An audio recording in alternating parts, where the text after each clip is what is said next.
Привет, друзья, с вами Михалыч, а в этом видео я покажу вам, как можно гнуть такие идеально ровные хомуты для сборки арматурного каркаса. И для этого вам не придется покупать дорогостоящие арматурогибы, либо же другие приспособления, чтобы согнуть арматуру, а покажу, как самостоятельно сделать из обычного уголка и 3 болтов гибочный станок под ваш размер хомутов.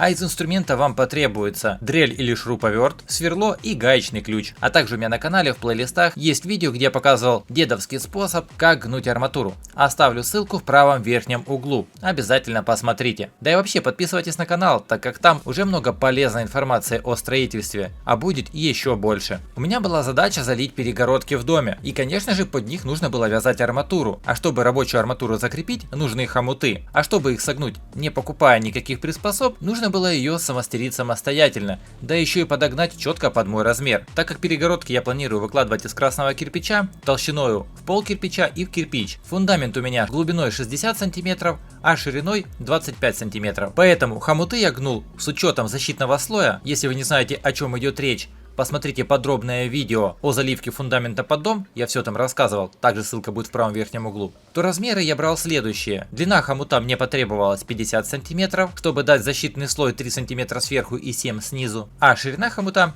19 см, чтобы дать по 3 см защитного слоя по бокам. Эти размеры я вам озвучил не просто так, так как под них я буду делать свой арматурогиб. Для этого я взял кусок уголка, размеры которого 40 на 40, длиной уголок 74 сантиметра, какой был в хозяйстве, но главное, что он больше размера хомутов, которые я собираюсь вязать. Поэтому, если вам нужны будут метровые хомуты, то берите уголок длиной 1,20 м, хотя бы на 20 сантиметров больше планируемого размера хомута. Теперь болты, которые будут являться упорами и конечными точками для изгибания хомута. Я использовал 8. Также потребуются гайки и шайбы. На каждый болт под шляпку я накрутил по одной гайке впритык. Кстати, арматуру на хомуты я буду гнуть 8. Это я учитывал при разметке отверстий в уголке. А именно, от внутреннего угла уголка я размечал отверстие таким образом, чтобы когда я его просверлю, всуну болт, то между внутренней частью уголка и шляпкой болта у меня было расстояние как минимум 9 мм, чтобы арматура 8 с легкостью туда вошла. А так как болты будут располагаться со внутренней стороны хомута, то размеры я брал следующие. Как вы помните, хомут длиной 50 см, арматура 8 мм, учет на небольшие изгибы, то между двумя крайними болтами расстояние должно быть 48 сантиметров, а ширина хомута предполагается 19 сантиметров, то опять же, учитывая диаметр арматуры, расстояние между двумя рядом стоящими болтами должно быть 17 сантиметров. Это между крайними их сторонами. Также обратите внимание, с правой стороны, где расположены два болта, крайний болт от конца уголка расположен в 3 сантиметрах. Здесь я допустил ошибку. Его нужно располагать практически в самом крае, оставив расстояние 5 мм. Дальше видео я покажу. Я потом просто при помощи болгарки его отрезал. Поставлял все болты в отверстие, подложил шайбу, наживил гайку и при помощи гаечного ключа все позатягивал. Так как он у меня закреплен на деревянный поддон, то чтобы гайка не продавило дерево, я подкинул туда шайбу. Вы же можете прикрутить уголок на любую твердо и плотно стоящую поверхность, деревянную либо же металлическую. И вот, собственно, обратите внимание, как видите, с правой стороны притык к болту болгаркой отрезан уголок.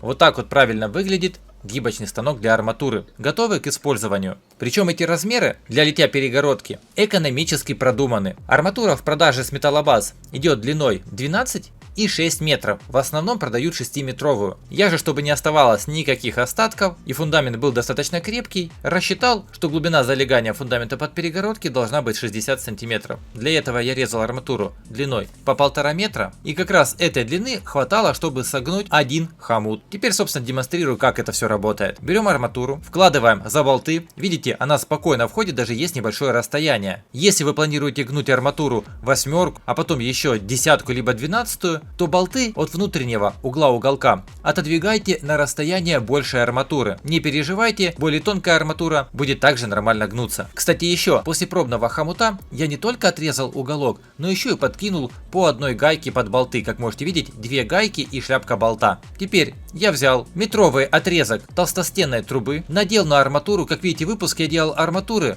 около 5 сантиметров. Затем перекидываю этот отрезок на противоположный болт, прижимаю его к уголку и к болту очень плотно. вставляю трубу и изгинаю в следующую сторону.